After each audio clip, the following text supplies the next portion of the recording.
All right, everybody, welcome back to another episode of Man Therapy. Um, Full disclosure right now, while this is being recorded, we haven't officially launched any episodes yet. And a little bit of that was poor planning on my part because I didn't realize that the holiday weekend was going to be here when I thought it was, and I didn't want to launch on a holiday weekend. So, we right now we're sitting towards May. We're sitting on May 30th, and this conversation is irrelevant to the people who are actually listening to this because it's just me basically saying I'm behind all the time on everything I do now these days. Welcome to the club. Exactly. How's Kyle doing, man? I'm doing good. Yeah, things are good. Yeah. I hurt my finger pretty bad a couple weeks ago, and it's like feeling a little bit better every day. And I go to Yeah. a hand surgeon on Monday to find out if I get to keep the end of my finger or not. So that's fingers crossed that I get good news there. At least you can still do fingers crossed, man. Ah, Every time I try to do fingers crossed, I'm just flipping people off. you're like, just use your imagination. Exactly. Oh man. Man, I'm doing okay. I had a great bowel movement this morning. Oh, And that's the way, man. dude, you started off. This sounds so crazy. Like I don't think women. I'm sure they don't. I know they don't talk about it, but they definitely like people. Once you just drop a load, and you're just like, dude, I feel great Oh yeah. now. Oh yeah. You feel lighter. You feel Hmm. the best thing about Mobile. it is not having to worry about when it's going to come later. Exactly. That's the best part. Now you're free Exactly. for the rest of the day. Are you a one poop a day guy, or do you go multiple times? Boy, that's a good question. I probably go twice. I Twice. definitely first thing in the morning, and then usually once like another hour later. Then I'm probably usually good after that. I go once at one time a day, and Wow. I'm done. Wow. And I'm proud of that. Oh no, that's incredible. You should be Yeah. proud of that. Yeah. My question to you is, what do you do on vacation? Like, are there circumstances that throw you off? I A would hundred imagine there percent. are. 100%. Oh, that's bad. Traveling is definitely one of them. When Mhm. I come outside of my routine, like there's parts of the year where I get up real early in the morning, and I go. So I don't drink any caffeine until after I'm done with whatever I'm doing in the morning, and then Yeah. I'll slowly transition into an afternoon pooper. Wow. And so we're talking post lunch, Oh have a yeah. cup of coffee, and then usually an hour later, and then we're good to go. Um, Whoa. but then there's times where you miss the routine of Yeah. the morning poop, and I just don't poop. I don't poop until the next day. Poor toilet. Misses me. He misses me. He misses Oh me. yeah, no, it might miss you, but it also knows what's coming. Exactly. After 2 days. The double downer is Oh what's coming. man, the double danner. Yep, Uh, exactly. dude, I can only imagine what hunting season does to you because don't you have to Yep. get out there super early? That's what I'm talking about. Oh And I yeah. don't want to poop. I'd rather poop on a toilet. But if I got to poop in the like I've pooped outside 100 times in my Right. life, so hundreds of times, and so I'm okay with I always bring a little bit of toilet paper with me, or and hey, let me ask you a weird question. Where is the most awkward place you've ever taken a poop? Boy, the most awkward place.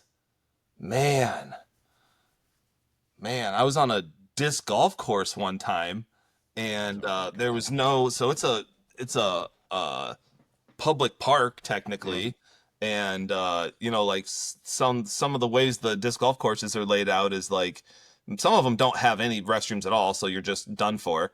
And yep. some of them, the course, like you start at the parking lot and then you just go way back into the woods forever, and then there's a turnaround where you come back, and it's kind of a running joke that every disc golfer knows that like it always happens when you're the farthest away from the bathroom, and so Exactly. often you're like, I'm fine, I'm fine, I'm fine, I'm not fine, I'm not fine.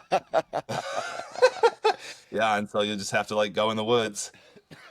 Yeah, I'll say this is mine. One of mine happened this past summer. So as you know, I had a boat for a while for like two summers or something like that. And Yeah. we didn't use it enough, so we sold it. But so I had to go to the bathroom while I was on the boat. So we beached it, and went up into the woods, and I was, dropped the swim trunks, and here comes two hikers down the trail. Oh. And it was weird. The girl didn't see me. They were like a younger couple. The girl didn't see me, but the guy did, and it was weird because I was hunched and squatted, and he made eye contact with me, and I made eye contact with him, and I gave him the head nod, like, what Yeah, up, yeah. He was and cool, he wasn't was like, he was cool, dude. Yep. He Yeah. didn't like try to take a picture or anything. So Right. He didn't show his girlfriend. He just like, see that's a thing that guys do for each other. exactly, We're just cool about it. Man, exactly. one of my best friends lives in LA, and the traffic there can be horrible. Oh, horrible. And he got stuck in a traffic jam, and there's just no way out. There's just nowhere for you to go, and you're not going to go anywhere for hours. And he ended up having to just like put a trash bag under himself in his driver's seat and just shit his pants. He just had to make the conscious choice to just shit his pants because there's just nowhere to go You in the know, middle of the freeway. I don't know what would happen. Like, I'm to the stage in my life where I give zero shits about what kind of happens as a result of my actions. Right. Especially if I need to. Like, Yeah. I feel like I would be a-okay. Like, I could poop at the 50-yard line in a football stadium with everybody watching me if I had to. Right. I Yeah. just could. Oh Right? yeah. I When you're don't, in and dire then I straits, don't when you're care. when you're sweating, I'm with You're you, trying to dude. hold it in, and it's just like Mother Nature said, hey, you have no control. I'm in control right Yep. now. Yep. I'm That's in right. control. Like Oh that man. movie with Tom Hanks where that pirate comes in, he's like, this is my boat now. Yeah. Yeah. That's right. Yep. Oh shit. Ew. That's a good conversation. Start off Yeah. That's awesome. the combo about pooping. Yep. Anyway, today's topic. Are you ready? I am. Right? We kind of every before, like, we record these on Fridays, so we kind of have some time throughout the week to brainstorm. And today's topic, we kind of brainstormed the term role model for a man, as maybe, and that's a two-way street, right? Role model as, like, are we a role model to anybody? And then are we like, do we have role models in certain aspects of our life? And so I don't know, like, when you hear the term role model, what do you think, Kyle? Man, I think about someone being purposefully aware of the impact they're having on someone else.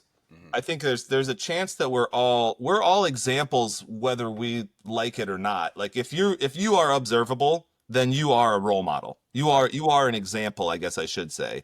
And Mm-hmm. I think maybe to me a role model is like the acceptance of being an example Yeah. and then doing it purposefully.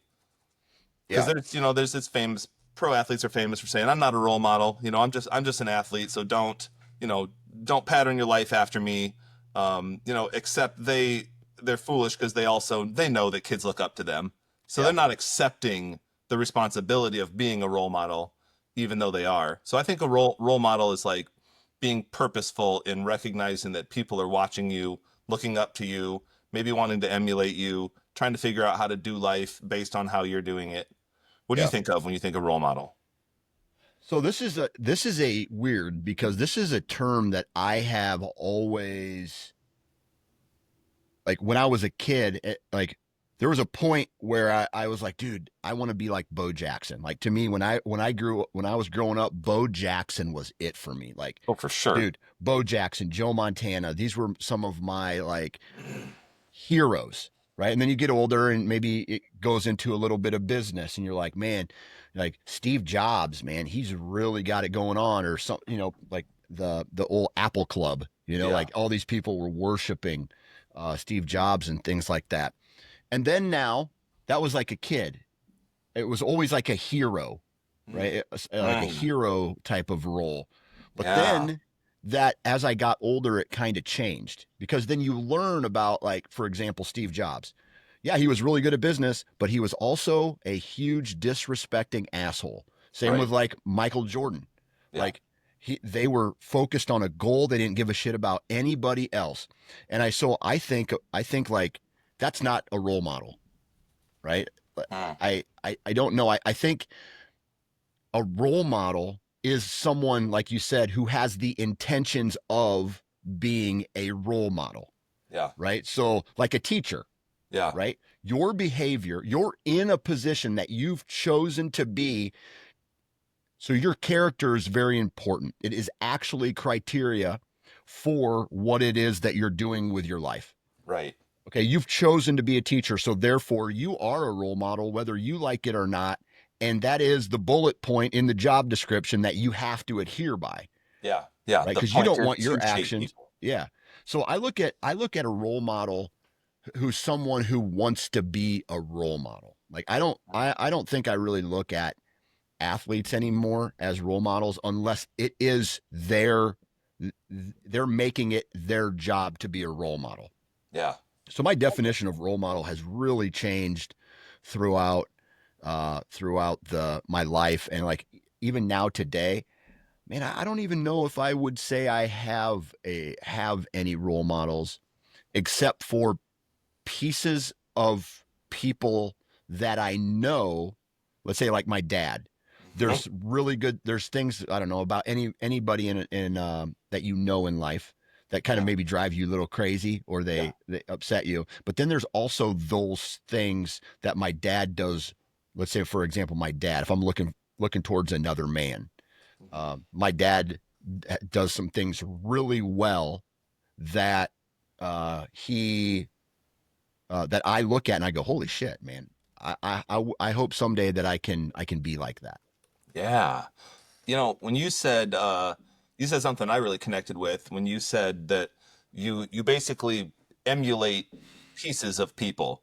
Like I Mm-hmm. don't know that I have like one specific person. I know that I don't have one specific person that I want to like model my life after, but Yeah. I have a lot of really good people in my life. I have a lot of people in my life that I have tremendous respect for, Mm-hmm. and I want to kind of take the best of each of them and try to apply it, and not in a way that I use to put myself down, but in a way that I'm excited to try to hold myself up to.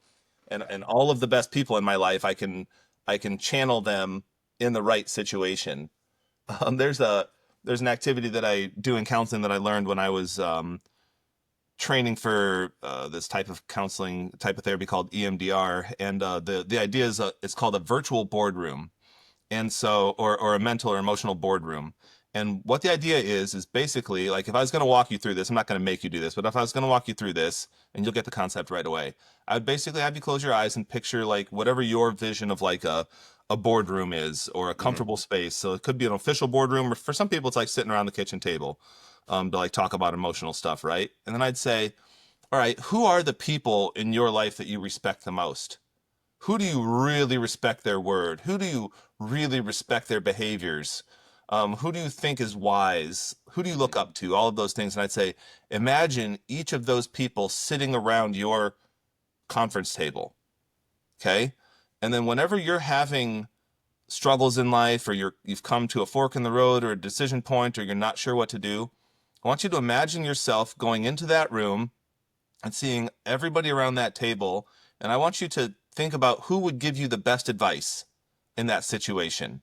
Yeah. And I want you to go to them and ask them what they think you should do. And I want you to imagine what advice you think they would give. Because really, if you people in your life that you know well, you know what they would say. In fact, I Right. actually think that's like when I think about my own mortality and think about, wow, it makes me scared to be gone and I want to be there to guide my kids, then I know it's cheesy, but I do think like that is how we live on in our kids. I guess Yeah. talking about role modeling, that fits in. Mm-hmm. Um, that we instill in them values and ways of thinking and whatnot. So going back to this mental boardroom, you would ask them, hey, here's the situation, here's what's going on, like I don't know what to do, what would you do? And you just imagine what they would do or imagine what they would say. And then Yeah. you basically take that advice as if they really gave it to you. And this could be a person that you actually know, or it could be somebody that you have never met. You could have Michael Jordan in your boardroom, like, Yeah. Mike, we're down 13. There's 3 minutes left. They're bigger, stronger, faster. We're tired. I don't know what to do. What would you do? And Mike would be like, go for the throat. Yeah. you know? You'd be like, yeah, Right. that's right. Okay. So Right. that's kind of the idea. You could also Right. go to your dad or whoever. Right. Right. that's an interesting concept. And, you know, I do reach out to people like that I feel like in business. I am a really firm believer that you need to surround yourself with people who are better than you, especially if you are the owner of a business where there comes a point where you do have like an individual has weaknesses and their knowledge of certain scenarios is less than others. So I always I try to find a couple guys that I really trust and believe in that I reach out to and I run scenarios by them and Yeah. try to get their opinions.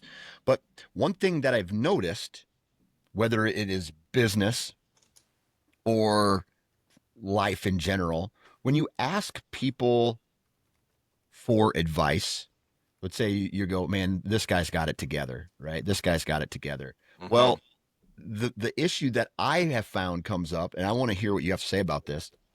It is they don't have the same life as I do. And Yeah. sometimes it's like, hey man, maybe you should just go buy this, or you should go do this, or take Yeah. time and do this. Well, maybe I don't have the same amount of time as that person does, or the financial capabilities as that person does. And so now, like, my role model or someone that I'm looking to or going to for advice or looking how to emulate their life onto mine, it lives in a completely different environment than I do. Yeah. And I'm like, oh, that guy's got it together. Oh, he has 0 kids. That guy's got it Right. together. Oh, he's a Right. multimillionaire. You know what I mean? Right. And so Oh yeah. I feel like there's a little bit of risk when you do that. Mm-hmm. Mm-hmm. Yeah. I could see I could see instead of asking like what would you do here, like maybe like how would you think through this? Yeah. Or put yourself in my position, or was there a time before you were so successful that you went through something similar-ish and how did you do it? Yeah.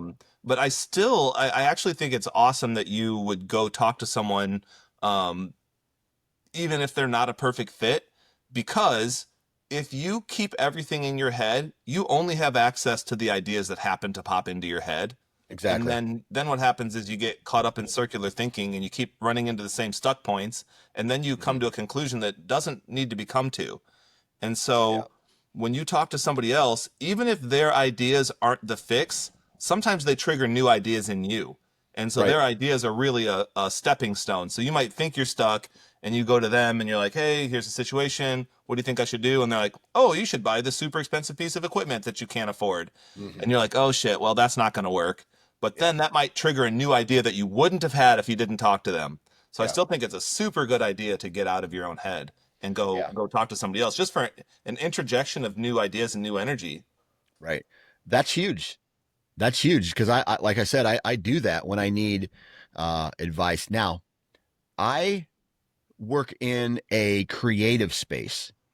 And so one thing that I do is in the space that I do not like to go out and consume other people's thoughts or ideas because Mm, I feel like if I see that thought or idea do well, then I instead of using my own creativity am going to mimic that yeah. and try to copy other Yes. people's creativity. And Yeah. so I like there's a part of me that is really lone wolf solo type Yep. of character to where I'm here right now because of me.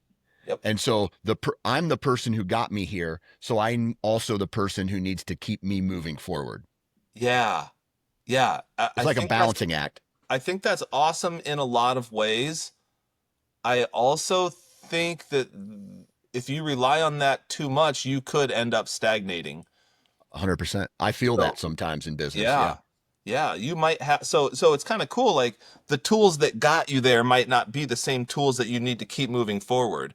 Yep. Or you can certainly keep the spirit of those of the things that got you there, but Mm-hmm. then maybe like utilize some flexibility now that you're in a different place than you were when you first started.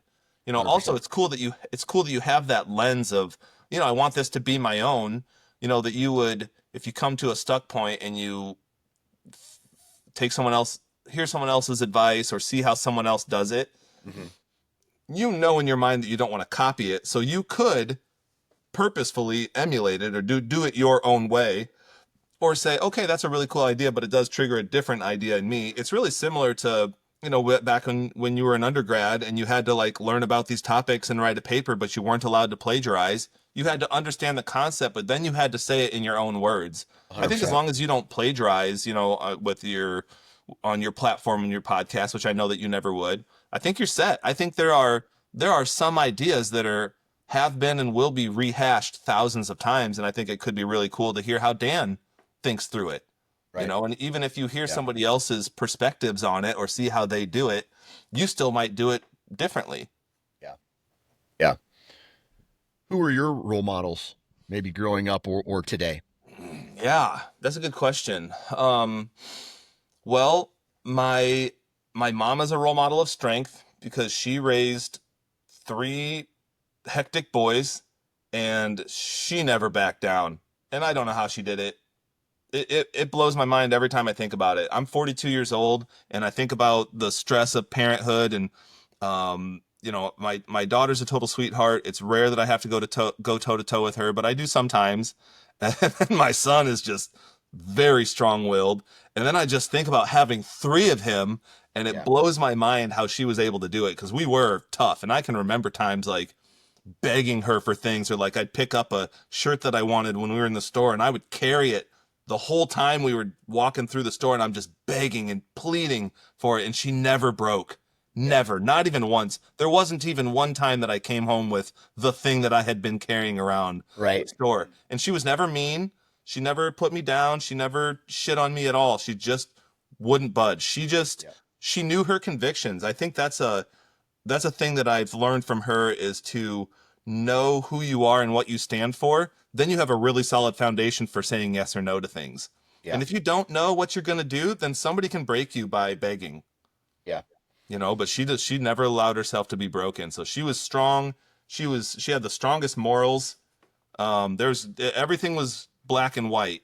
And I Yep. don't mean that she didn't have any flexibility. I just mean she knew if something was wrong, it's wrong. You couldn't Mhm. bend the rules. It was like, Right. nope, that's the rules, so you have to do it. So she was incredible. Um, I looked up to my dad for being he was always there for us. Not really like emotionally and stuff, and he worked a lot and we grew up on a farm and he was always outside working. But if my car broke down like all the way across town, he would come with the car trailer and pick it up. Mhm. Or he would just be there in an instant for whatever you needed. So, he wasn't the big, I love you hugs guy, but he would be there Yeah. for you in an instant at all times. And Yeah. he kept really good friendships. That was a cool thing to see. Um, it's a neat thing to see an adult male have friends. I think a lot Yeah. of adult males get more and more and more isolated, and so it's 100%. nice to have a role model to of friendship and being able to keep friendships alive when you're an adult. Yep. Then my grandparents on my dad's side, very hard workers. I just always really respected that, and I wanted to work hard when I was with them. I would Yeah. see they wouldn't just. One thing I didn't like about how my dad raised us would he would give us the crappy jobs he didn't want to do, and so it's like we lived on a gravel road, so every winter the plow would push a bunch of gravel into the ditch. And Oh my so then God. he'd be like, "All right, boys, would you rake all that gravel out of the grass?" And I don't know if you've ever tried to rake gravel out of grass, but it's just exactly as fun as it sounds. So Yep. you're just out there with rakes, and it's just horrible, and your hands are all blistered. And then he'd, come back a couple hours later and check on us.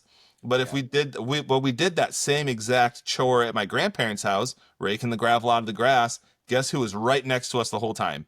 Right. Grandpa and grandma. Yeah. Yeah. Yeah. How about you? Who comes to mind for you? I have others, by the way, and I Yeah. just don't want to like bogart the entire podcast. I Oh can think no, of man. multiple other great. Obviously work ethic.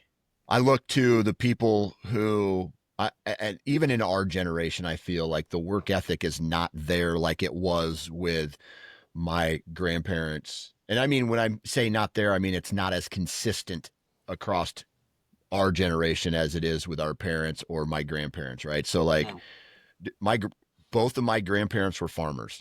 If mhm, you did not work, you did not get money and you did not eat food, right?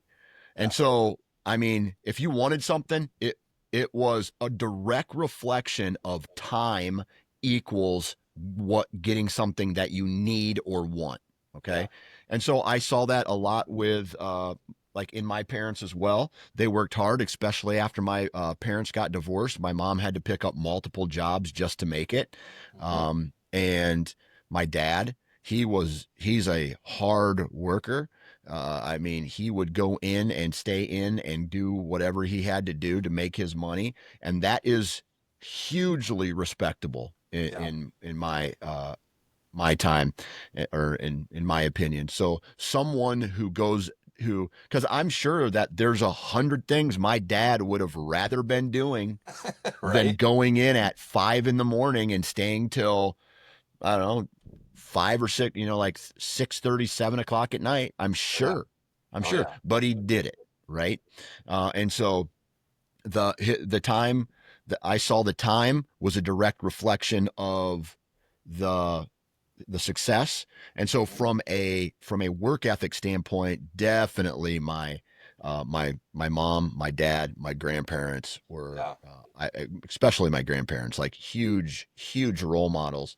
And then, like, from a kindness standpoint, it's weird because my mom was like your mom, black and white. She had two wild boys, especially after a divorce, Hmm. and she had to control that. And how do you control force with additional force, like with equal force, right? Yeah. And Yeah. so it's like she had to be tough after that, right?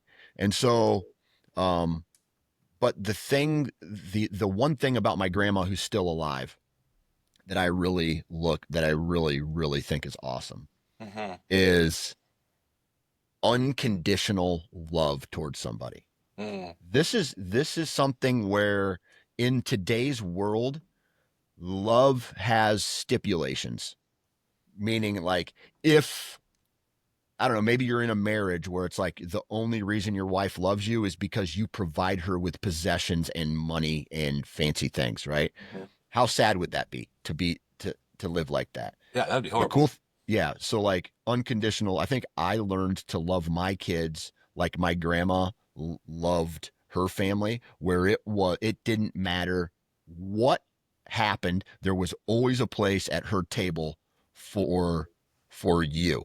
Mm. Like, my grandma, I could come hungover to turkey, like Thanksgiving dinner. I would not get ridiculed like Hmm. other, like my family member would. But also the role of a mom and the role of a grandma are different, right?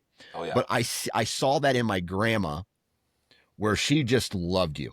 She Yeah. loved you no matter what. She didn't say shit except, how can I love you? Right. Yeah. And she just cared about she cared about everybody. And she Yeah. got shit on by my grandpa throughout her life a little bit. That, Hmm. some of the things you come to realize as you get older. Yeah. And guess what she did as she's getting shit on? She What? loved people. Mm. Right. She continued to put in the time and energy towards her family. And I look at that and I go, I want to be that to my kids. Yeah. You know what I mean? So, Yeah. What kind of a mom was your grandma to your mom? see, I think she had to be stern. See, Hmm. that relationship I really am not, I didn't know about. Hmm. I don't know too much about uh that. All I know is that my my mom was born in like 1950 or 8 Hmm. or something like that. And so she grew up in the 60s and 70s on a farm in Iowa, from a traditional, like, go to church every Sunday family. Yeah. And so she was a farm wife, which meant there's times where your responsibility is the house and the laundry and the cleaning, but Yeah. then come harvest time, you're driving a tractor, you're doing whatever it takes outside. I mean, it. Oh yeah. And so I'm guessing it was like, kind of, I'm guessing it's like a reality check. That's a Mm. good question. I should probably talk to my mom about that, because that's a very interesting question. Yeah. I wonder. There's a. I I wish I could remember the phrase, the turning of the phrase off the top of my head, but something to the effect of if you don't raise your kids well, then you're going to have to raise your grandkids. But if you Yeah. raise your kids well, then you can just enjoy your grandkids. Right. And someone said it Right. more eloquently than that, but Yeah. I've seen that to be true so often. All these people that are around my age that I feel like are raised really well, they've got really cool kids, and the grandparents get to be like super fun and involved. Yeah. But the people that I know that are my age ish that were like, their parents didn't do a great job with them, and they weren't strict when they needed to be, and they didn't care, and they didn't, for whatever reason, they weren't able to. I shouldn't make assumptions about why, but then a lot of those families are messier, Yeah. you know. Yeah. Yeah. Let me ask you this. This popped in my head just now. Hmm. When someone brings up the term role model, is that person teaching or showing the right way? Hmm. Yeah. Yeah. I would say both, could be both, and probably more. I bet it's more powerful to be showing in terms of like living it.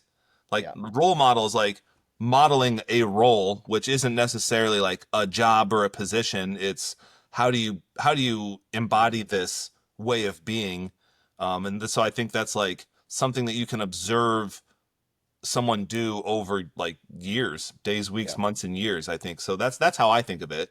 How do Yeah. you think of it?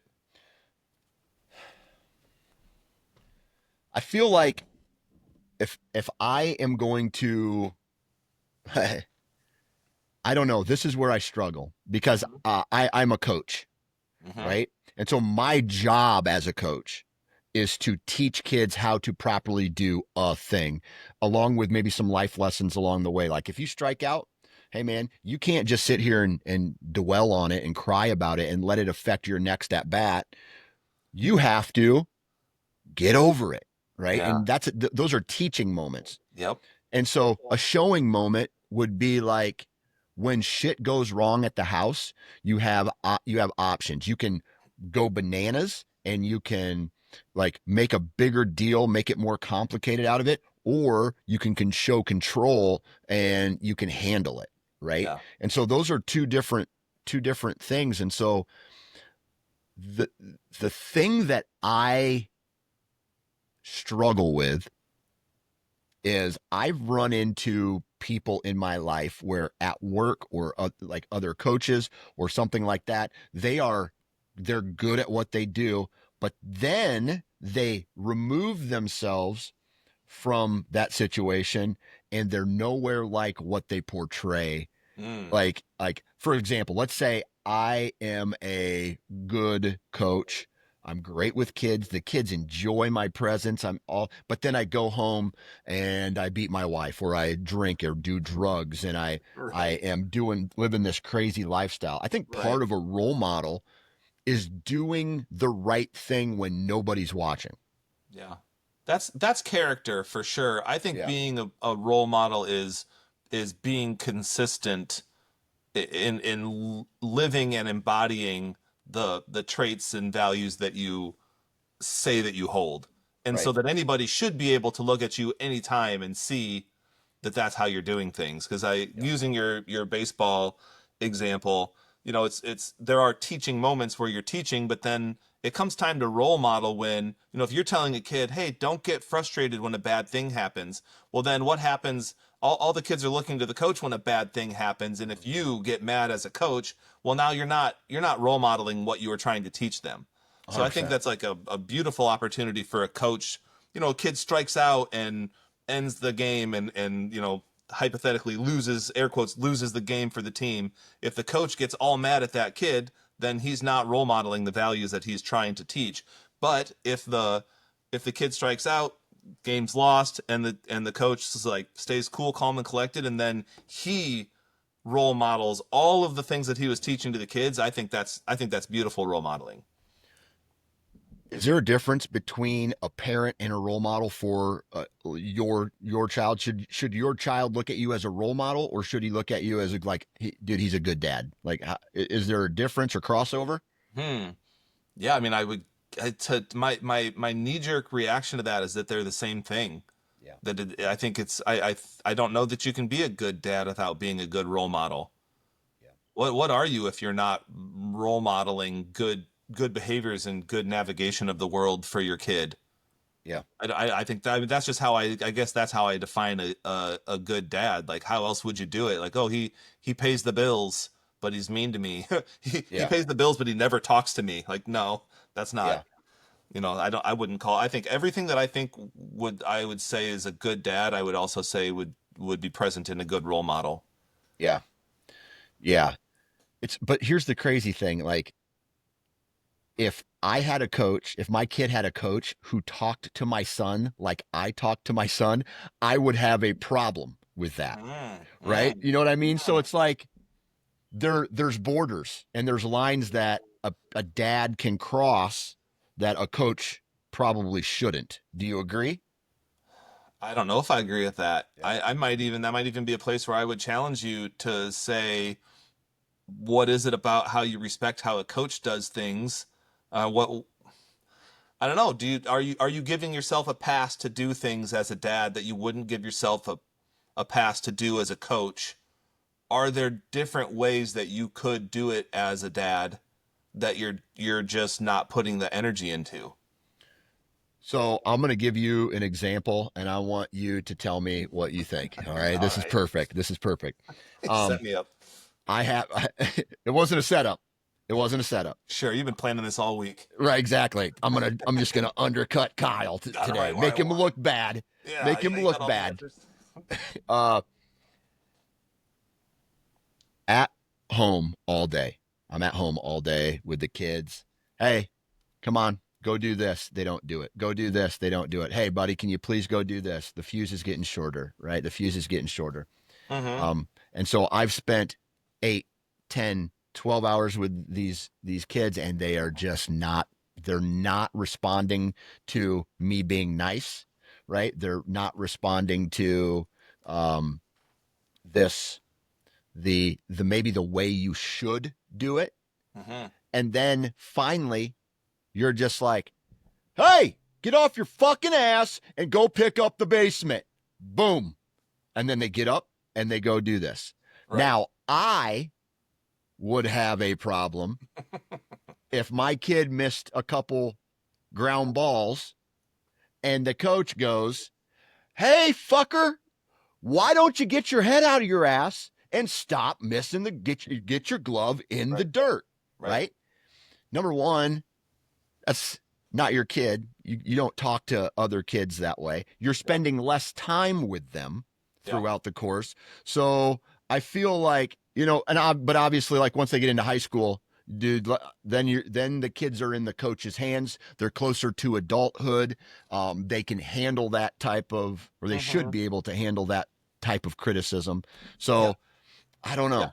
Okay. I think that they are definitely two different relationships. Right. The relationship between father and son, depending on how it is, could likely tolerate more stress than Yep. the relationship between coach and player. Mm-hmm. There are definitely things that you can't and shouldn't say or do as a coach that would get you in trouble for those reasons, but that you get away with as a parent because there's no oversight. I still don't necessarily think that it has to end up with the like. By the way, I fall into that routine often as well. Of like, Yeah. nice didn't work, and so then I have to raise my voice or whatever the case may be. But I think just like a coach that's just starting out that really cares about coaching and wants to get good at it, so they learn better coaching techniques, and they might even go to like coaching clinics, and they might read books about coaching and like how to reach kids that are hard to reach and how to get buy-in on a team and all these things. Dude, I think that there's an equivalent with parenting, that some people do more than others. Mm-hmm. That I think a person could read up on how to not yell at my kids, and how to get out of this cycle of I say it nice 5 times and then I have to yell, like how to give better directions the first time, how to cultivate that culture at home. So I think there's a really big crossover between the two. I think, again, I'm not perfect with this, so I'm not saying I'm holier than thou art. I'm just saying that with coaches, I think we have to hold ourselves to a higher standard. We feel like we have to hold ourselves to a higher standard because they're not our kids. Mm-hmm. People are watching us. Mm-hmm. And that almost felt like a little sad to say that we would hold ourselves to higher standards as coaches than we would Mm. as parents. Like I didn't like how that felt when it came out of my mouth. Yeah, that That is felt that so is backwards to me of like, oh shit. I think I just revealed something about how I feel about my right. own parenting, which is like, damn it, I think I should put way more effort into like what's more important than parenting. You know, that Yeah. I would do some research into how to coach well, but I Mm-hmm. wouldn't do research into how to parent well, you Yeah. know? Yeah. It's there's I don't know, man. It's just there's differences in I don't know, like so I look at a parent, right? A parent wears multiple hats, and I feel like role models, however, are responsible for a different part of of impressions. Like because you have to give someone the impression as a role model that you are doing this. And maybe Mm-hmm. you are doing everything correct. But Mm-hmm. I think the difference between a role model and like a parent is preparation for when things go horribly wrong. And and sometimes I think a role model can get away with, hey, maybe the best thing to do in that scenario would just be to walk away and blah, blah, Yeah. blah, and avoid it and maybe come back to fight another day. And as a Right. parent, there's certain scenarios where I don't like that, Yeah. where as a parent, I would maybe go, you stand up for yourself, you go confront that, and you handle business. Right. Right. I'm not saying be violent or anything, but if there's a bully at school, how about you try standing up for yourself and maybe and just be like, hey, listen, I'm not taking this anymore, or something Oh yeah. like that. Yeah. Where, and I believe role models can do that too. I don't know. I just feel like there's a thing where the weight of a parenting is just different than like obviously. So Yeah. um, I'll say this. Maybe I need to give a better example of like when things go wrong, like flat tires Yeah. or a high pressure scenario. How you handle high pressure. Mm-hmm. I just feel like a parent, in certain scenarios, is going to have a different version of how they handle high pressure and still come out with a positive outcome versus like what a role model would. But Yeah. Okay. there Fair. is And, you know, overlap. we might even be splitting hairs here. Yeah, I think there might Right. be a huge overlap that maybe a parent is like the ultimate role model, and you are the role model that never gets a break. You Right. are always being observed. Right. You're not just Right. being observed. You don't just have to turn it on for practice. You are always being observed by your children, and you should be conscious and aware of that and recognizing that you are absolutely always role modeling for them, Mhm. whether it's the flat tire or the baseball game or the cleaning the basement or the getting off the video games or fill in the blank. You are Yep. always role modeling. Yeah. Yeah. Okay. So we've just kind of, I think we just answered the question that I was going to ask. Okay. How do you check yourself? Yeah. Sometimes the other day, I got after my oldest son, and it's weird. I treat him different. I do. I treat him different than I do the other two kids, my oldest boy. And I don't know why I do it. I'm harder on him. I Hmm. expect more out of him, and it's maybe like the Game of Thrones firstborn male mentality type Hmm. of deal. Like I'm preparing you to be the leader of this family after I'm gone Yeah. type of scenario. Yeah. And so um I got after him for some shit that like maybe it was because I was in a bad mood, but I had to check myself and I had to understand like after the moment passed, I had to check myself and I was like, oh my God, I overreacted. Like Hmm. how do you check yourself to come back and instead of barking at him, you're going to, hey man, I apologize. This is what I should have done. Yeah, so it sounds like, so when you say how do you check yourself, to me that's like how do you catch yourself in the moment and stop yourself from barking? Hmm. It kind of sounds like what you're talking about is how do you repair? How do you Well, repair the let's relationship? talk about both. Let's talk Okay. about checking yourself in a moment, and then Okay. because we're human, we make Yeah. mistakes, and then how Love do it. you repair? Love it. Okay, so the I'll just think a lot about how I do it. How to check yourself. So to be able to check myself, I need to have an understanding of how I want to do things. Hmm. And so I think we're doing our family a disservice if we haven't sat down and thought about the type of parents that we want to be. Hmm. And so I've spent time thinking about how I want to be as a dad and how I want to be as a partner and friend and all of these different things. And so I have a set of values that I want to hold myself up to. Okay, so I already know how I want to be. And so then I try to keep those values in mind at all times and try to act according to them. And that's how I check myself is when I realize I'm not. Like, so I don't want to yell at my kids, but I do sometimes. And so if I'm getting really frustrated, then I'm like, all right, well, one of my values is that I don't yell at my kids. I don't want to scare them. Hmm. And so when I'm doing something that goes against my values, then I have to check myself. I have to calm myself down. And I'll share this. When I didn't grow up like, you know, babysitting or around little kids. I had no skills with little kids. I didn't know how to Right. do any of that. The first time I had to like take care of a little kid was my little kid, you know? Okay. And thank God for my wife because she's freaking incredible mom.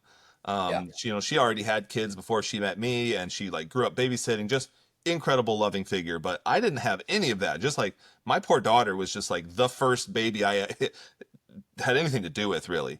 So you know, I just love her to death, but man, I was so surprised at how angry I could get. It's like, I found a new part of me that I didn't know existed in a negative way, which is how frustrated I could get. I got so Right. mad when she, you know, she's like 3 years old and she's like digging in her heels and no, and you're stupid and you know all the things, right? And then I didn't have any skills, so I would resort to yelling, and then I could see that I bet yours is even stronger than mine, but when I would raise my voice, it would scare her. And I'll never forget the look on her face of like Yeah. being like scared of me. And I was like, "Oh my God, that's not how I want to be. Like this is crazy." So I realized I didn't want to be that way. Also, you know, gave myself credit for being human and recognizing like it just is stressful. Dude, I for months I literally wrote on the back of my hand with a Sharpie, BC for be calm. WA for walk away, DY for don't yell. I would write those things on the back of my hand because I knew I didn't want to I knew that I didn't want to yell, but when I was caught up in the moment, I basically couldn't help it. I didn't have access to all the insights that I had when I was in my right mind, but having it on the back of my hand, I would see it when I was like about to yell at her, Hmm. and then I would walk away. I would go to my bedroom and I would calm down. I would stew. Maybe I'd like do a bunch of push-ups till I couldn't anymore, or do a bunch of just body weight squats to just like burn it off. And I wouldn't come back out until I was calmer. And Yeah. that was a good opportunity for me too to like, you know, do tag team. All right, wife, you're in. You know, I had to be that. That takes humility too, by the way, to Yeah. like tag out and let your spouse tag in because you're in this power struggle with your kids. Yeah. But when it comes to checking yourself, that was a really powerful thing for me to do, which was to write on the back of my hand with Sharpie, don't yell or walk Yeah. away or stay calm. Right. And then I would think, I would also try to remind myself that this moment is probably not important enough for me to damage our relationship over. So I didn't want to wreck our relationship because I overreacted to a situation. Yeah. You know, another good example of it was my daughter was just being so defiant and nothing was working. And really, you know, this is, I would blame, at the time, I would blame her for not listening. But, you know, in retrospect, it's because I didn't have strong enough parenting skills. But Yeah. I spanked her. I resorted to spanking her. And it's the first and only time I ever spanked her. And she wasn't listening. And you know, she should obviously do the thing I'm telling her to do. She's being super defiant. Maybe call it, I'm sure she was talking back to me and stuff. And I spanked her. and she looked up at me in shock, and she looked at me like I betrayed her, Mm. and like I can picture her face in my head right now, and Yeah. I felt like I betrayed her. I was like, oh my god, I just hit my kid, like I just hit Yeah. her. That's crazy. Like I'm not that person, you Yeah. know? And so I decided right then, like, ooh, I don't like how that felt. I think I just damaged our relationship. She was absolutely in shock that I was capable of hitting her. And Yeah. that really helped solidify, oh man, I need to build up my skills. If I keep resorting to like yelling and spanking or the threat of spanking, like, dude, that's gonna wear off at some point. And all I'm gonna do is push them away from me. Yeah. So that was like a really important moment in my life. So that's Yeah. like checking myself, and then um well, I'll press pause there. What are your thoughts about that, and what are your thoughts about checking yourself? Then we'll go into repair. Man, honestly, I can remember the moments where I think some people have it and some people don't, Hmm. right? And I think a lot of it has to do with how they were taught to manage high pressure situations. Because if you have never been in any type of high pressure Hmm. situation, Mm-hmm. then you don't know how to manage high pressure situations, That's true. period. Yeah. Right. And Yeah. so Mm. for me, I went through a divorce with my dad and my mom, and then my mom got divorced again. And so that one was ugly. And so with a guy who was just a scumbag. And so I was in as a kid high pressure scenario situations. I've Mm. been in other high pressure dangerous situations in my life a couple times, and I the more that I was in those scenarios, the more that I knew that if I lost control, then that's when really bad things happen, Mm-hmm. right? And I hate to say it, but the perfect quote comes from a movie with Keanu Reeves and Patrick Swayze in the movie Point Break, where what does he say? He's like, um, fear causes hesitation, and hesitation causes your worst nightmares to come true, right? And so what that is like if you're out of control, the scenario just keeps getting worse. Yeah. And so there were times in uh, fatherhood now where I have had to basically come to a point, and then you've been there enough times where you're like, oh, this ain't like it ain't gonna work out. It's time to take a step back, Oh yeah. right? Oh Or yeah. before you get there, your mind, like I've trained my mind to not take it to certain places unless I absolutely have to. Yeah. And so I think that's the hardest part of dealing with conflict or high pressure scenarios is is being able to know when to take a backward step versus going full bore at something. Yeah. Yep. Yep. Yeah. I totally agree with that. I like that too. So how did you repair with your daughter then? Yeah, I made a commitment to myself that I was going to take ownership for everything that I ever did that I truly believed was wrong. And so I I actually do this pretty regularly. Will apologize to my kids for yelling or for getting too angry. I definitely went and apologized for spanking her Mm-hmm. and told her that I was sorry and that I shouldn't have done that and that she didn't deserve that. That was my fault that I did that and not her fault that I did that, and that I was going to try to figure out how to control my anger better than that. Yeah, Yeah, and yeah, I owned it, and I decided I can't remember if I mentioned this on this podcast yet or not, but you know, I've already decided that you know I'm doing my best as a parent, but if my kids come to me as adults or later in life and say, "Hey, Dad, like you didn't do very good at this thing," or "I remember when you did X, Y, or Z, and like that sucked, or that made me feel like shit," or whatever the thing is, I'm not going to be defensive. I'm gonna own it, man. yeah, I'm gonna take it on the chin and say, yeah, you're right. I wish I wouldn't have been like that either. If they say you yelled way too much when we were kids, I'm gonna say, yeah, I wish I wouldn't have done that. I apologize for that. I was really frustrated. I didn't have better skills to manage that. You know, also you guys were being very frustrating, but you'll see when you have kids that kids are really frustrating. And yeah, so, you know, I'm yeah, gonna own it. yeah.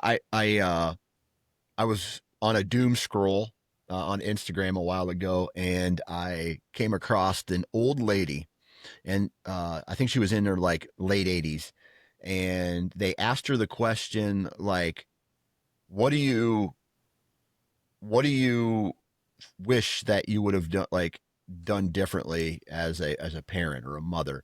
And she Mm, goes, I wished I would have envisioned myself as an 80-year-old looking back at this exact moment and saying, is this worth it? mm, And most oftentimes it's probably not.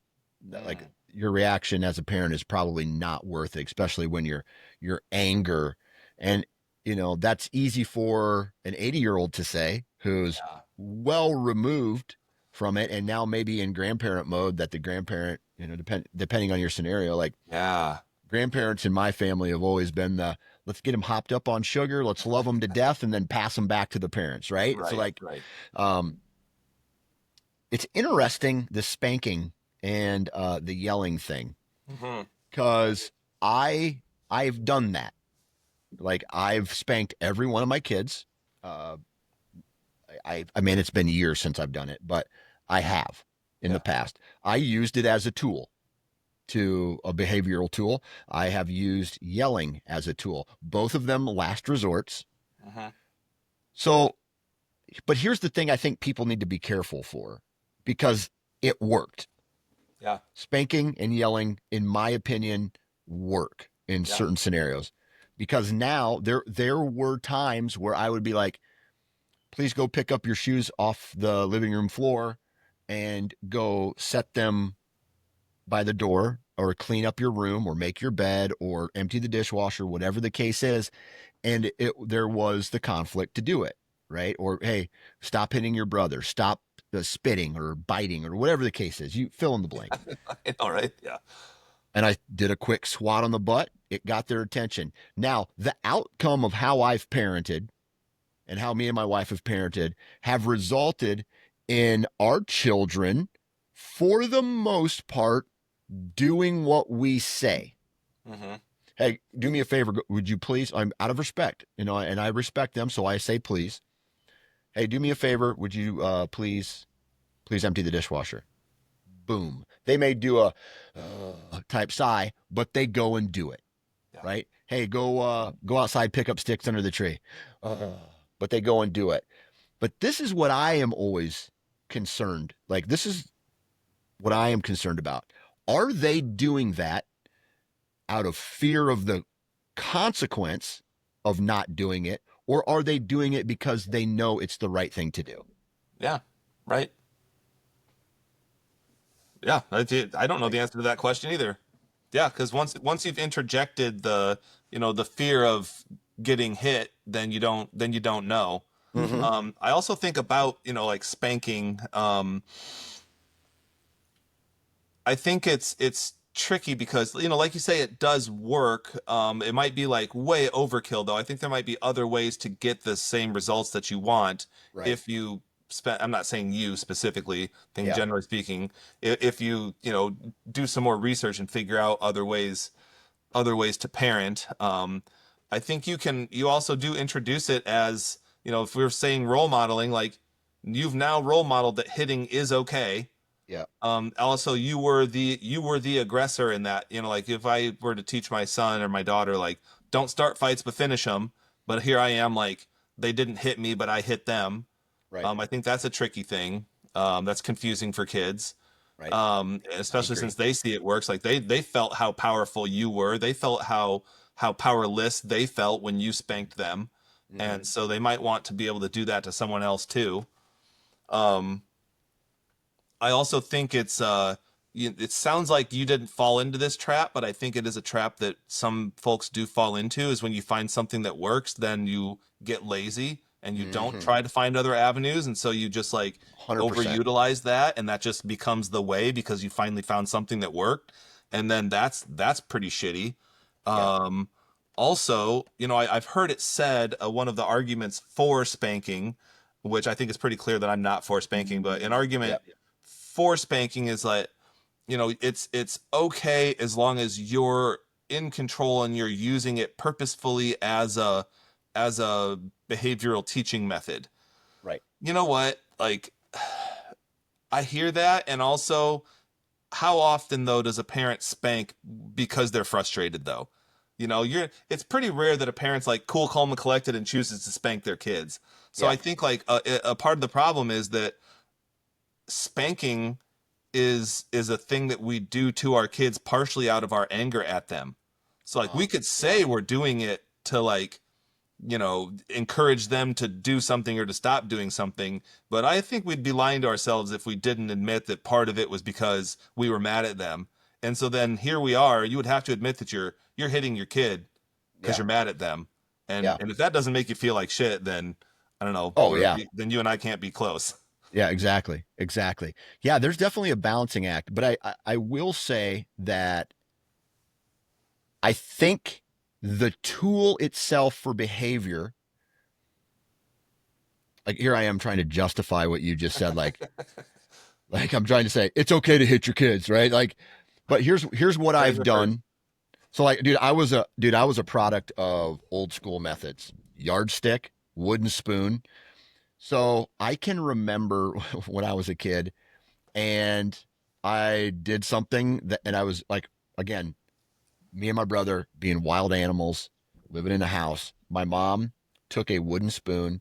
She made me put my hands on the counter and she was spanking me with it and it broke. And I started laughing Mm-hmm. at her. And so she's like, "You're grounded from like Nintendo." No, please. Like, Yeah, so right. I had more fear of being grounded from Nintendo than I did the wooden Oh spoon yeah. at that point. But Oh yeah. what I'm getting at is me and my brother were raised with spankings. We were raised with yardsticks and like belts and things like that. And it was never a beating per se. Right. It was an attention getting device. That's how I used it with mine. But it was instantly followed up by a very, very big dosage of love Hmm. and education. Mm-hmm. So it's like, I'm sorry that I had to use this method to get your attention. But Yeah. now that I have it, I want to let you know that the reason you shouldn't do this is because Yeah. you could get hurt. You could Right. do this. And I love you no matter what. Like, Right. and so you followed up. And then here's what I see my kids not ever avoiding me. They Yeah. want to be around me. They want to sit on my lap. They want to give me the hugs. Yeah. After that, they may be crying a little bit and they're scared and they're pissed that I spanked them, but there's still this connection that I did not break. So Yeah. I don't know. Maybe and I could be wrong, man. I could be wrong. Well, I mean, I'm sure there's better and worse ways of doing anything, right? Yeah. Um, Yeah. I think that would be an example of a better way to do it if you're going to do that. Also, it sounds like you and whoever spanked you and whatnot also put in the work to build the relationship. 100%. Because A because hundred percent. the same exact spanking or getting hit with a spoon without the relationship would really feel a lot different and have a Right. different lasting impact. I Right. got spanked when I was a kid for sure, and I have a really funny memory of my grandma getting so mad at us, and she would spank us with this like super soft plush house slipper. And it wouldn't hurt. I mean, she may as well have given us a massage, right? So she's spanking us with this house slipper, and we're going, "Oh no, Grandma, no! Ouch! Stop!" And she's just spanking us with this thing. And to this day, I wonder if she like knew that it didn't hurt, or if she was like, Yeah. if she thought she was really laying into us. I don't know, but it's just it makes me laugh every time I think about it. Super super soft. It probably felt good. I liked when she did it. You were faking it. Oh, You were dude, faking we were it. hamming it up so Yeah. bad. It was so funny. Yeah, it was really funny. No, uh, Grandma, stop! Ouch! yeah. Yeah. Oh, there's This. a a story that I wanted to share that I didn't know exactly where to fit it in, but I would like to fit it in. So I'll just do it imperfectly. Mhm. There was a friend of mine who I actually already mentioned him. He's the one that shit his pants in his car Yep. in Shout out. traffic. Shout Yep, out. yep. And his his dad, I have a lot of respect for him. He's just like the coolest, calmest, most collected person. calm under fire. Nothing bothers him. Mhm. Um, I've always looked up to him for that. We used to take this yearly trip to the Boundary Waters, and we'd go up there, and our goal was to go as deep into the Boundary Waters as we could. Our goal was to like try to not see another human for Mhm. days, right? So we would go way, way in. And so that's a lot of canoe time. So you're sitting in a canoe for a really long time, paddling across a lot of lakes, right? For a long Yep. time. Your back's hurting, everything's hurting. So I ended up in a canoe with him, and nothing else to do but chat because you're in there for hours. And Mhm. he was retired, but he was like a really high positioned lawyer in Minneapolis. Extremely high stress job, long days on end, so super super stressful. Um, I asked him in the canoe. I said, his name's Craig. It's like, Craig, how are you always able to stay so calm? How come nothing bothers you? I said, I really respect that a lot about you. And he said, he said, let me tell you a story. He said that one year, he, within the past number of years, he was sitting down watching old family videos of Christmas morning. So like when his kids were little, watching them open presents and all the fun and all the excitement, and they had a camera propped up recording the whole thing. And he said, I saw myself on camera so frustrated, so angry, so irritated. Stop being so loud. Quit making a mess. Put that over there. Da da da da. And he said, it just floored me Yeah. seeing myself Yeah. behaving like that because he said he never saw it before. And he realized that's how he was all the time. He's so high stress job, stressed out all the time. He had three kids. The first two were boys, and I know they were rambunctious as hell. And he was just stressed to the max and grumpy. And he said seeing himself on video really did a number on him. And he said he was different from that day forward, that he never wanted to be like that. And he realized I need to be calm. I can't be doing this to my family. And that was really powerful because I didn't get to have a video camera on myself, but I imagined it. And that made me, what that did was it started making me just more aware of when I was doing that. I'm like, dude, what are you doing, Kyle? Mhm. And I would kind of channel my inner Craig and be like, all right, that's not how we're gonna do this. Yeah. Yeah. Self-reflection. Mm-hmm. Yeah. That's that's huge, man. I do that a lot, actually, and I do it. I don't know. I think there's times where anybody can go down an obsessive compulsive disorder, but lately I've been thinking a lot about my actions. Like, Mm-hmm. did I do the right thing? And I don't know why all of a sudden it's popped up Mm-hmm. with me. Mm-hmm. Um, and a lot of it is, I don't know. Like, I feel as a coach, um, I'll give an example in football this year. In football this year, I had a kid who came from a bad, maybe bad's not the right word, different upraising than me, right? Mm-hmm. Like there were times where he didn't have any socks playing football. He was not prepared, didn't come with water, Yeah. right? And some of this is a parental thing, Yeah. right? And so, and then like I can name a couple where I I looked back and I'm like, dude, what are you doing? You got to have socks. You got to have this. You got to have that. I'm like, dude, this is not this kid's fault. Right. This is not his fault why he didn't bring, like, one practice, he forgot his cleats. You know how hard it is to do a football practice in Crocs? You know what Yeah. I mean? And so, like, Yeah. I'm just like, okay, it's not your fault. You got to get past it. And so I've been doing a lot of that to the point where I'm just like, I almost feel, okay,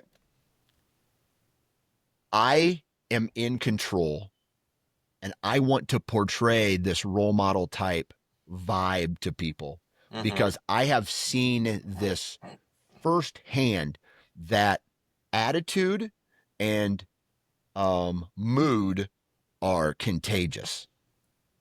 Where Yeah. if you're in a negative grr type mood, you take that home, you take that to your kids, the house is ruined after that.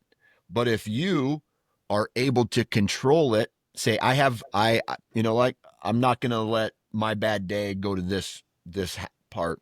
What happens is you change your mood, you change your behavior, you hype others up, and you bring that positive energy. It's contagious to where it then will reflect back on you, and any bad day that you've had is now a good day because everybody around you is having a good day because you decided to make a change. And I Yeah. think that's very impactful.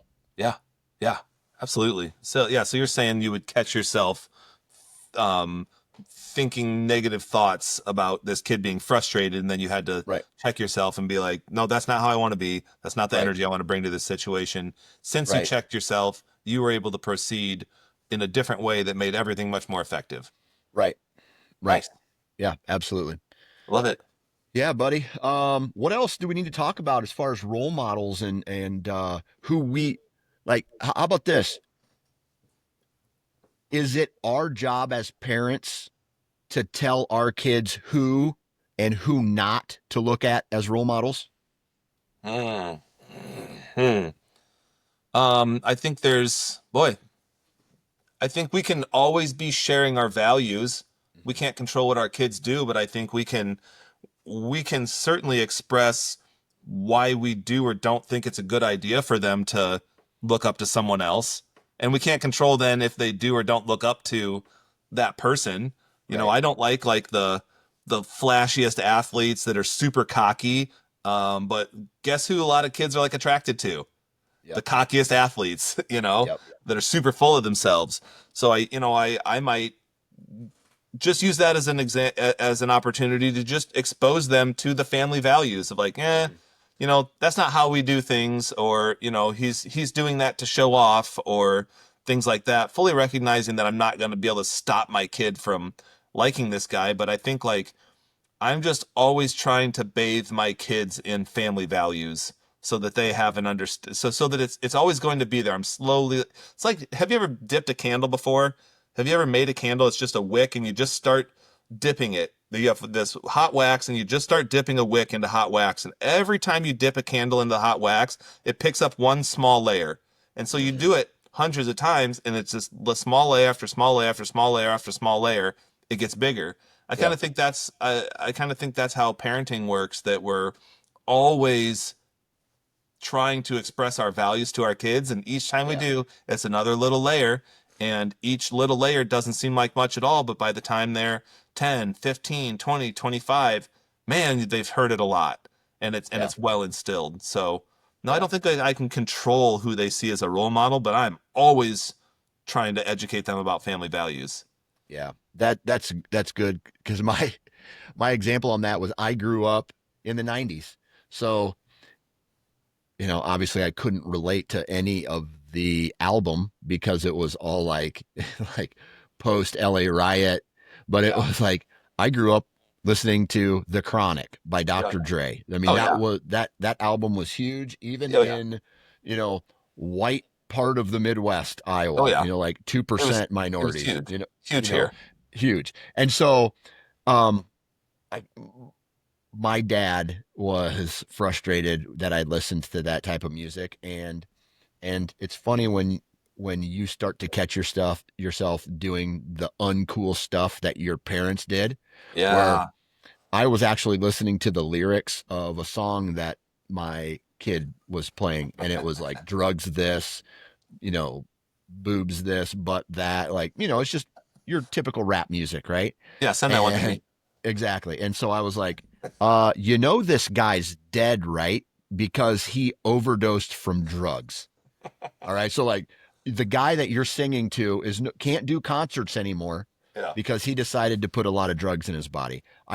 I just want to let you know that. I Yeah. just want to let you know that. Yeah.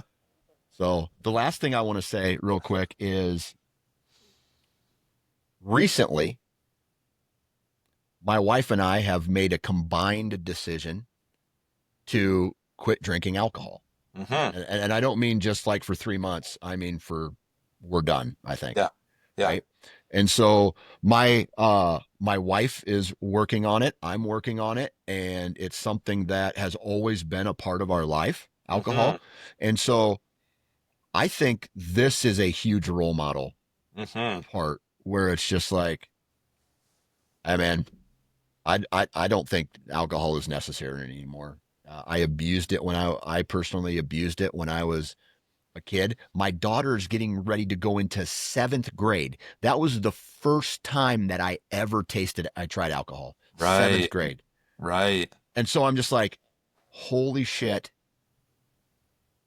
I feel now's the time to do it Yeah. because she's going to start going and being parts of activities and things. And so I want to lead by example. And I Yeah. think that term right there is the biggest thing in parenting, in Yeah. role coaching, role modeling is leading by example. And so Yeah. like we're taking steps to better ourselves and educate our kids on certain things like alcohol. Yeah. And I hope it rubs off. Good for you. Good for Yeah. you. What will you do if she starts experimenting with alcohol? Well, I'm just going to blatantly tell her all of your goals and dreams will be crushed. No. That's the best way. Yeah. No, I'm just going to tell her the truth like, "Hey, listen, here is see, I'm that parent who is brutally honest about certain things. I'm like, "Oh, you want to go ding dong ditch? What happens if a guy chases you down and beats the shit out of you?" Okay? "Oh, you want to drink alcohol? What happens if you get into a car and like in our town, there was a crash at that little bridge in town because of alcohol. And didn't one of those kids pass away? I don't remember. If one of them didn't pass away, they all went to the hospital, and one of them was in intensive care for a long time, Mm. right? Because of alcohol. And so I am lucky. I've survived a major crash that was alcohol related when I was a senior in high school. And so my goal is to just be like, hey, listen, you decide to do this, here is the possible outcomes. Even though they could be rare and you take all these precautions, this is what could happen, Yeah. right? You Yeah. drink, you get taken advantage of. You drink, you get in a car with someone who has been drinking. Dude, these are the outcomes. Are you okay with those outcomes? And, you know, maybe a little bit of like scared straight prison type stuff too, you know? Oh So, yeah. Yeah. No, absolutely. No, I respect the idea of being super open and just real with your kids. I think if we're not going to be real with our kids, then what are we doing? Where are yeah, they going to hear it from? exactly. That's a decision I made a long time ago. Is like I want my kids to hear it from me before they hear it from some other fifth grader. Yeah, exactly. You know, where are they going to Exactly. get more realistic information from me or some kid in their class? Like Yeah. I I want it to saw be on from I me. saw on YouTube, I saw on YouTube this guy said this. Well, that guy Yeah, is wrong. yeah, Okay. yeah, Right. That was probably generated by AI. yeah. Or it's like I heard him say that he was being sarcastic, and you're so young you don't know what sarcasm is, so you thought it was Exactly. real. Like Exactly. that's scary. Yeah, we need to Exactly. be like active participants in our kids' lives. Yeah, Well, right on. finishing up here today, any final thoughts? I can say that. Well, first of all, I respect you for stopping drinking. Yeah. It's a thing that I've cut way back on in my life that used to be so much more central, and it's just the older I get, the less of a place I have for it. So I have a lot of respect for you and your wife for that. I think that's super cool. I also I've seen you parent lots and lots and lots of times. I've seen you in action. You say role modeling and character is just how you carry yourself, and you don't know who's watching and whatnot. I respect the hell out of you as a parent. You're a wonderful example of a dad that's highly involved in their kids' lives, and it's Yeah. obvious that they love you. It's obvious that you love them. You've put a lot of work into those relationships, and I'm sure those relationships can tolerate a lot of stress. But yeah, I think you hold yourself to a high standard, and I think you hold your kids to a high standard, and I think that they're going to benefit from that in the long Yeah. run. So I mean, I, that's I that's that's a two-way street, dude. mhm. You're a great dad from outside looking in. Now, you could be horrible inside the walls of your own house, Yeah, I but try to get it all out inside. hey, you don't win. Hey, like you're in the running for Father of the Year this year, Swisher. You've already got nicest guy in Swisher wrapped up. So I don't know now, about that. no, it's true. Now, Uh, now you're going for Father of the Year, dude. Yeah, right. No, okay. Don't pull my wife. Don't ask her. She thinks. All right. Well, thanks, man. All right. Well, until next time, guys, be sure you go to Spotify or iTunes, wherever you download this podcast. Please leave a 5-star review. One thing that we're trying to do is to, make this podcast fun, relatable, and bring relatable topics to all of the men out there who might be struggling in some way, shape, or form. Leave us a review. Share this with your friends. If you know someone who might be struggling or might need to hear a specific episode or topic, share it with them. Outside of that, Kyle, man, appreciate your time, and we'll talk to you guys next week.